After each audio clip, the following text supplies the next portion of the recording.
Welcome to the next part in this series where we will be looking at traditional publishing. Hello writers, we are here again to do the next section in the End series. Okay, so we've spoken about self-publishing and now we're on to the now we're busy with our investigations about traditional publishing. Sibongile from Pan Macmillan South Africa has joined me today, and she is going to give us some idea about self-publishing versus traditional publishing. What is the traditional publisher standpoint, their opinions on all of these fun things. I'm assuming she might be slightly biased, but we will see what comes out of that. But remember, my ultimate goal with all of this is for you as the writer to go make an informed decision. Okay, so hello Sibongile, welcome, and yeah, could you maybe take a moment and just tell us a little bit about what you do at Pan, what it is that you want authors to know, and yeah, let's hear it. Hi, thank you for having me. So I'm Sibongile Machika, and I'm the associate editor at Pan Macmillan. Essentially, I'm part of the adult editorial team. There's a team of 3 of us, and we obviously sit separately from the other business parts of the business, which is children's publishing and international publishing, in which we distribute and bring in books from other parts of the world. And here I do a lot of the editorial work, as mentioned. So we look at developing authors from scratch.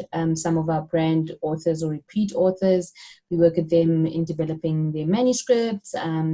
We work with covers and essentially take the entire project through the book publishing process, which is the production process. And then me particularly, I then also manage sort of the printer liaison side of things, quality control, making sure we don't run out of stock, or if we do run out of stock, which does happen, we can quickly restock. And then obviously as the editorial team, we feed into the other parts of the business. So we brief the marketing team, the publicity team, the sales team on who our authors are, what the projects are about, what are the things that sort of are unique about them, and to sort of put forward when speaking to managers, when speaking to readers, or when speaking to the media. So we're basically the champions of the written word internally, and as part of the greater team, then obviously try to have a seamless experience for the author as we pass them along through the various departments. Okay, that's great. Thank you. Can we maybe talk a bit, okay, so as a writer in South Africa, if I have a manuscript and I am conflicted, I'm not sure, should I self-publish, should I traditionally publish? There are many opinions. Each side of the fence has their very deeply entrenched and are very passionate about these opinions. So what can you tell us? Can you maybe give us a bit of a definition from your viewpoint? What is traditional publishing? What is self-publishing?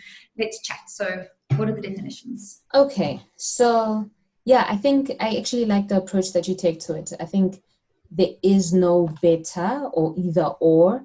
It's just what is best for you at the time as an author and what experience do you want to have from it.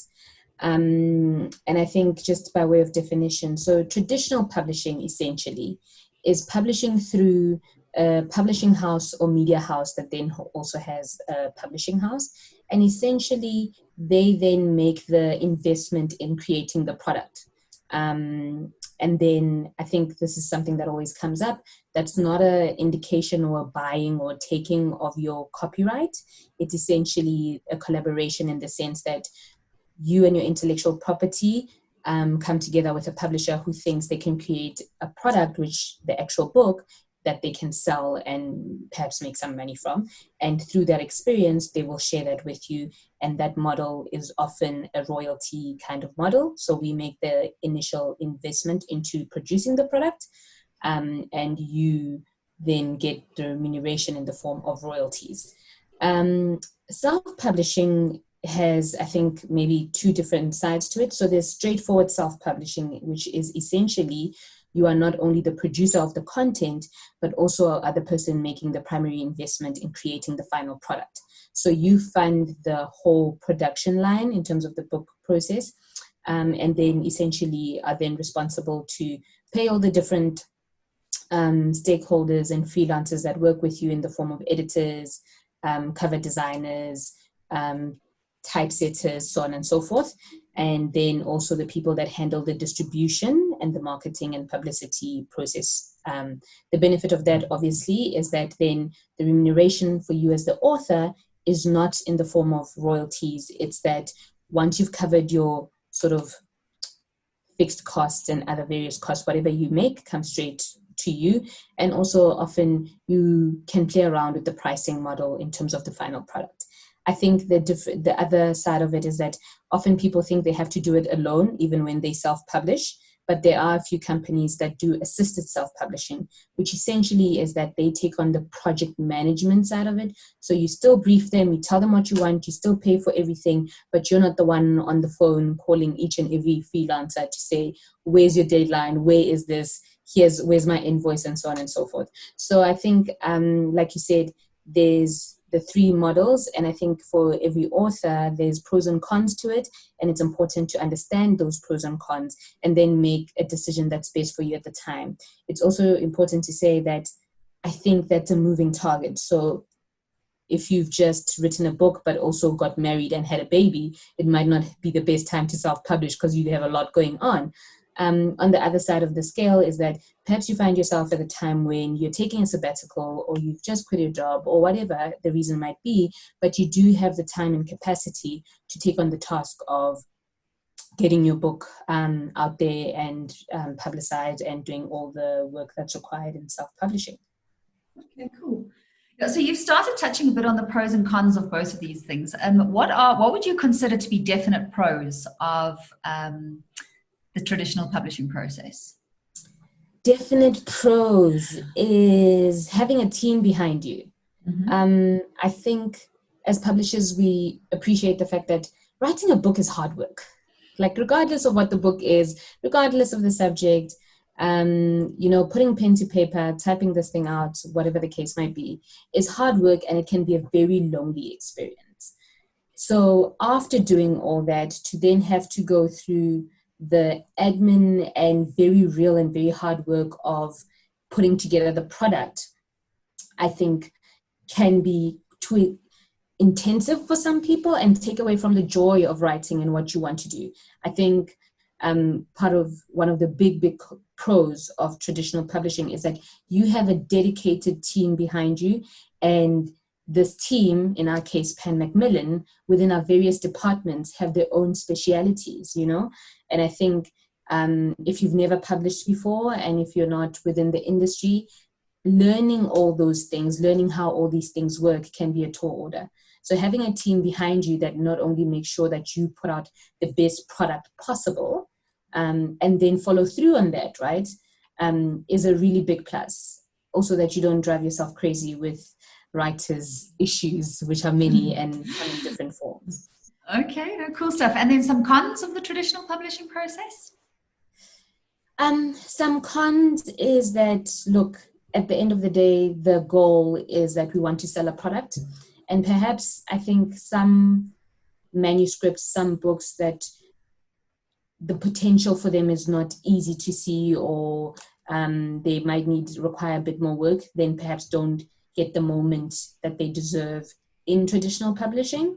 Another con is that I think as well, with the shrinking market, I mean, there's always, different things that influence this, but now definitely with COVID, it is that you're fighting for space in a limited market, because our primary goal to this day is like to sell to the traditional stores. So although for us, we do distribute to independent stores, they're few and far between, and they sort of like don't do as much for us in terms of the bottom line as perhaps the bigger chain stores have.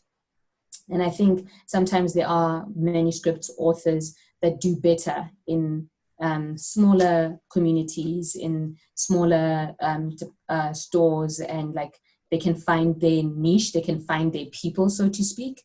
And I think sometimes that gets drowned out in traditional publishing because we have a very strict and rigid model to which to distribute and sell through. Okay, so yeah, we're definitely taking that as a pro for self-publishing then, if you can find your niches. What else would you say about self-publishing in terms of pros and cons? What advice would you give an author? In terms of pros and cons, I think with self-publishing, it is that you are your best asset, you know?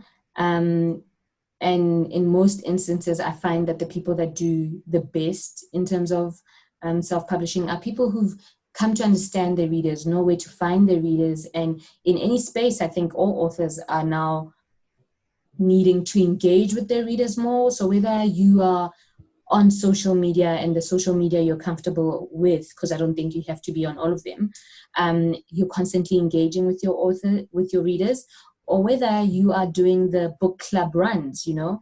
And I think with self-published authors, they're able to give that more attention, and they're able to sort of dig deep in terms of those markets, if we think of them as narrow, wide, deep, shallow. So I think that's definitely a pro in terms of self-publishing, and something that someone can drive. And also then your vision is so clear for you and doesn't get in any way, I don't want to say interfered with, but sort of like refined and refined and refined to the point where you might not recognize it. So I think those are very big pros. And also you're focusing on one thing. There is value in giving all your attention on one thing. Whereas for us, in as much as we're a team, for any given month, we're easily publishing 2-3 titles, right? And they require the same amount of attention versus a person who's focusing on one title and does so consistently for a year. They will see some sort of traction. They will see some sort of progress. In terms of cons for self-publishing, I do think that, look, creating a book is not cheap, you know? Mm-hmm. And not only that, also, even if you do it in little chunks, 100 copies here, 100 copies there, that's a tall order in terms of moving them, getting them to the readers, keeping them in a safe place where they won't get damaged and you're not losing money. So that kind of thing, I think, is important to remember. And if you can, my advice is always that the first prize is getting published by a traditional publisher, because essentially someone has sort of taken on the risk with you and you share in that risk and you're protected in that way. I think it's absolutely heartbreaking when great authors go the self-publishing route, and they do so for various reasons, and sort of put their life savings into something, and God forbid something like a flood happens, and your garage gets rained in, or the geyser bursts, and all that money is sort of like gone down the drain, so to speak. So I think that's always heartbreaking, and I think for that reason, the cost implications of self-publishing are a very big con. Okay, no, true story. Tell me quickly, okay, so now if you had to have a conversation with an author, and let's say the author is very conflicted about whether they should self-publish or should traditionally publish, what advice would you give them? When do you think it's a good idea for an author to traditionally publish, and when is it a good idea for an author to self-publish? It's a good idea to self-publish if you have the money to back yourself or can get a sponsor. I also think that it's personality driven to some extent. So I find that some people need to be drawn out of their shell, even as writers. And sometimes there's people who just are bubbly and out there and are very clear on who they are, what they want, and, you know, and it's not a comment on one personality is better than the other, but one is better served and can succeed much easier with self-publishing versus traditional publishing. So the advice I would give is interrogate the why. Why do you want to self-publish? Why do you want to get traditionally published?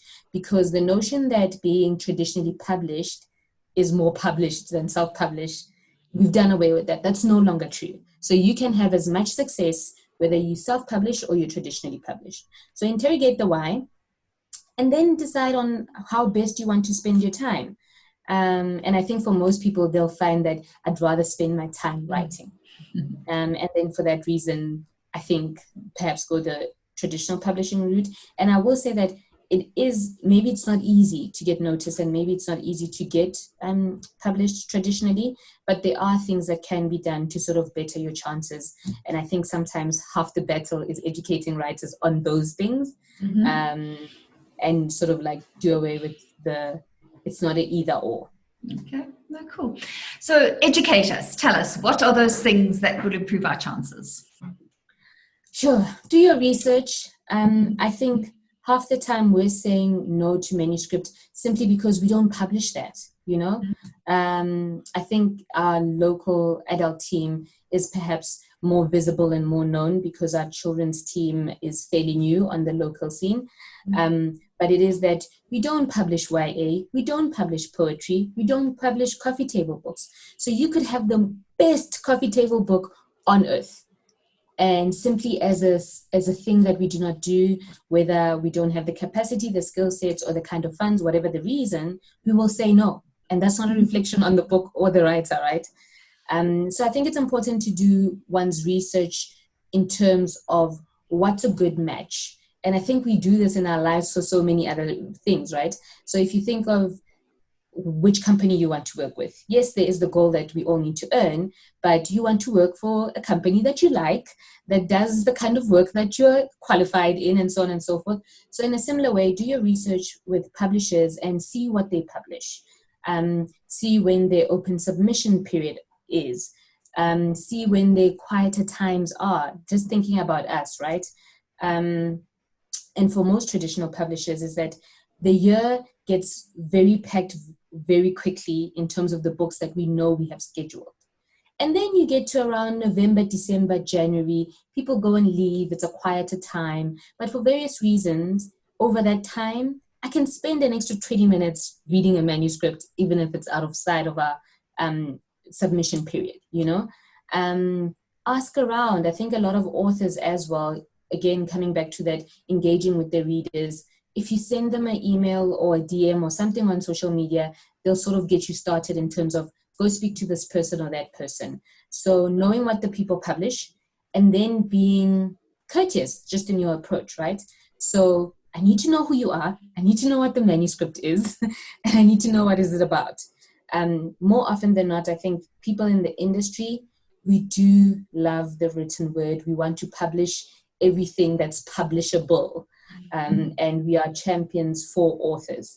I think often the difference is that help me make that case easier. So put your best foot forward, have your submission proofread, whether by a friend or two or three, read it through again, even if it's like you're doing it at the last minute. Once you put on that last full stop, step away from it, go get a cup of tea, read it through again, and half the time, I promise you will find things to make it slightly better. And then I think from then on, it's just the constant follow-up. Again, our local publishing team, there's literally 3 people, and we get a lot done with these 3 people because we have great support from the other departments. But it is that nobody is ignoring you. Half the time, I've lost your email in a flood of emails. And it's just, and I've seen it and it's in the back of my mind and I want to get back to you, but I can't remember what your name is because it's the first time I've seen it, right? So sometimes a gentle nudge and a follow-up to say, hi, I sent this through a month ago. I just wanted to make sure you've seen the email. I just wanted to make sure you'll be able to get back to me. Here are my details again. You know, I think over time that also, because we are human, that over time we also then, the longer we've made you wait, like I'll have an extra look at it and I'll look at it again or whatever the thing is, so that I give you decent feedback, right? Mm-hmm. Other times it's that I thought you were great and I told other people about it and they're still reading it. And if you give us that little nudge, then I can quickly come back to you and say, look, I've passed it on to our team. They're still reading it. I'll ask for feedback. Thanks for nudging me. And I think that constant, I think for every success story that we see, it took 2 or 3 years.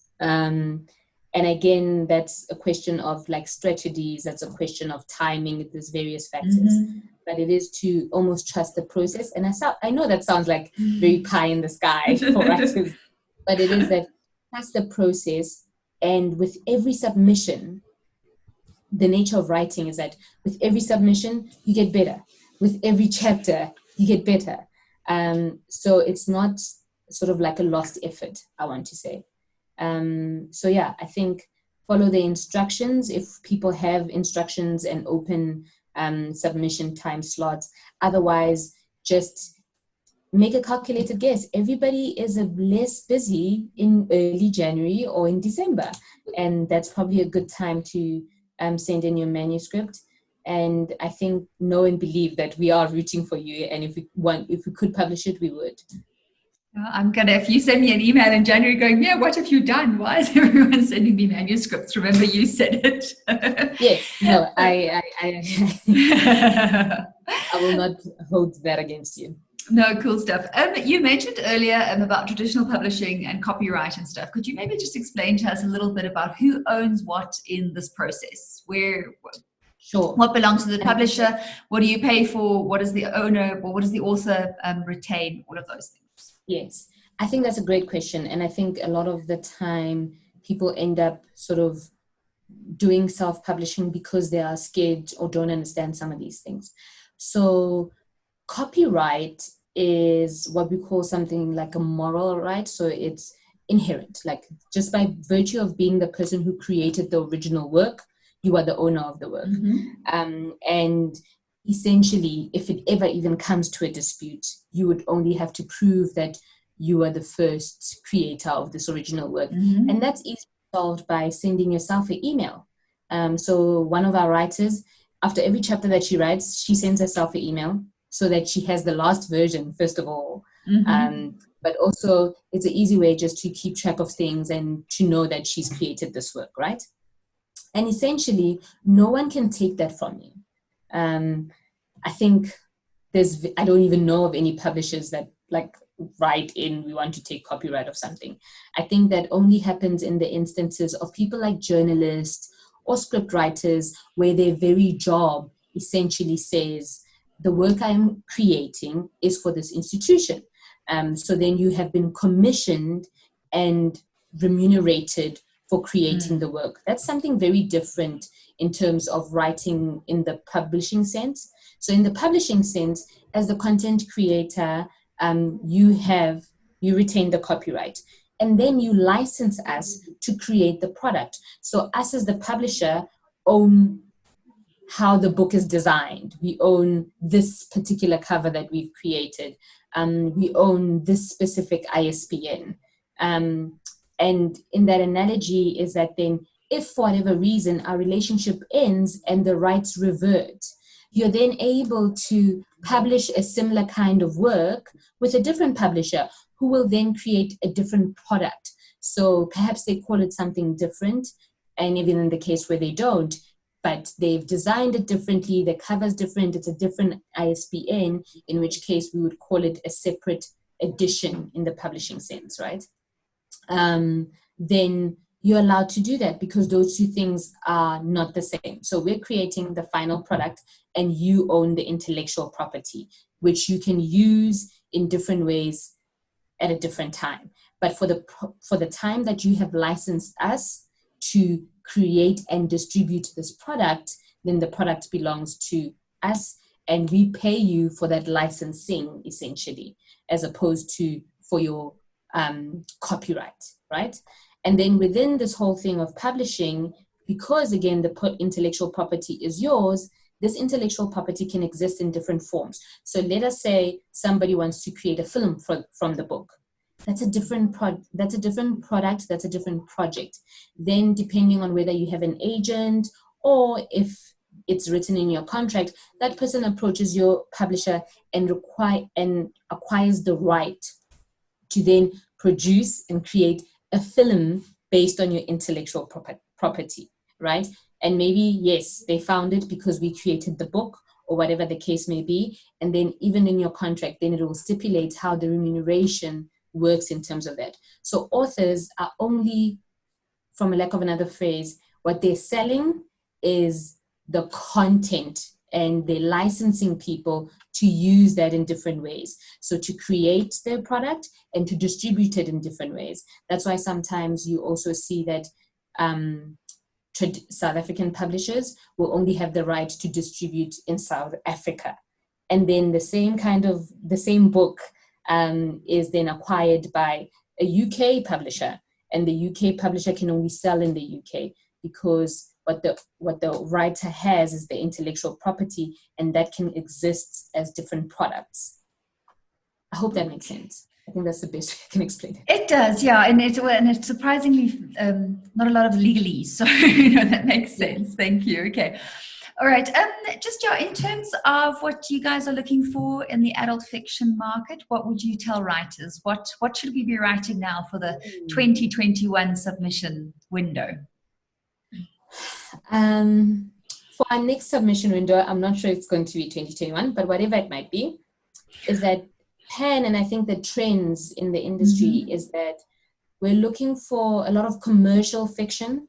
I think just this year alone, the world has gone through quite a lot. And there is a move away from political current affairs, sort of like reality-based kind of reading. And people are looking to escape their realities. So commercial fiction is on our radar. And I think also diverse stories.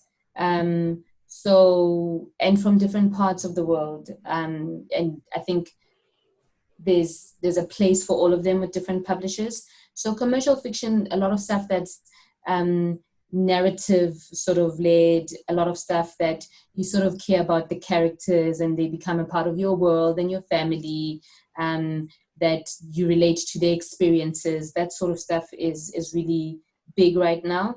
And I think even in the nonfiction space where we're seeing sort of, from lack of another phrase, memoirs and biographies that are coming out from people who are relatable. So I think big names will always be big. So personality-driven, big names, that's so obvious. But we're seeing an uptake of stories that are relatable, stories in which different people, communities, whatever size they might be, are seeing themselves and are saying, I know what that feels like. And our senior publisher, there's an analogy she uses, which I think is very useful, is that we're looking for the kind of stories that either raise a mirror to ourselves and say, look at yourselves and how you are and examine yourselves, or that provide a window into other worlds and other ways of being. And I think both things are important in society, and those are the books that we see or we're looking out for and we have an interest in. And I think constantly, all the time, you want to find the next big voice, the next big author. So there's no writer, no manuscript too small, too insignificant, too anything for us to look at. I think often we're just driven by, we do love the written word, and also what are we good at as a publishing house and what are we able to make a success of, because it devastates us as well to disappoint authors. So we try to match ourselves up with people who we make a great team with, so to speak. Yeah. Okay, that is fantastic. Sipongile, thank you so much. Those are my questions for you today. Is there anything else that you would like to add that you wish an author would have asked you? What do I wish an author? That's a great question.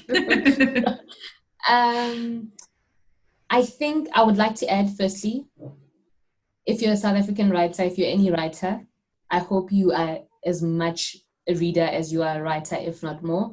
We always say writers are readers, but also in this climate, in these times, buy books. Unfortunately, our industry, at the end of the day, it's driven by the numbers. And as a publisher, as a person who first sees the manuscript in this raw form, you always have to make the case of why the numbers are what they are. And at the end of the day, that's dependent on you and me as ordinary people, right? Do you go out and buy the books? If you love the author, go buy the book. If you want them to have a next book, go buy this book, know? And I think, keep writing. And also, we always hope there's more publishers. And I think there's some interesting things happening in the world that allow for people to publish more widely, but also take in manuscripts from a wide range of people. So whether you're South African or Namibian or whatever, like, send submissions everywhere, and to everyone, especially in these times where everything is almost virtual. People are more open-minded, I think. And I think as a continent, we have perhaps more interesting stories to tell than other people. I'm biased, of course, but yes. I totally agree with you. Okay. No, great stuff. Oh, thank you so much for your time. I really appreciate it. And that was very insightful. Oh, it was great. Yeah, cool. So thank you so much. It was lovely chatting to you. We learned a lot, and thank you for your passion and inspiration. Okay. Keep doing what you're doing. We'll keep doing what we're doing. Yes, please. Okay. Thank you. Thank you so much. Okay. Bye-bye. Thank you for joining us, writers. If you have any questions, please do not hesitate to ask.